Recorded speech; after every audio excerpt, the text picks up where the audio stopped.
And nagawa ko na yung mayonnaise, homemade mayonnaise. Shucks. Ganun pala yun. Shucks. Rar, rar. Ang galing. Ang lasa.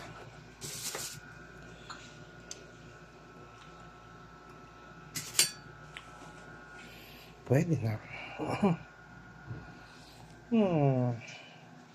Kulang pa. Kulang. Galing. Mantika at itlog lang yan.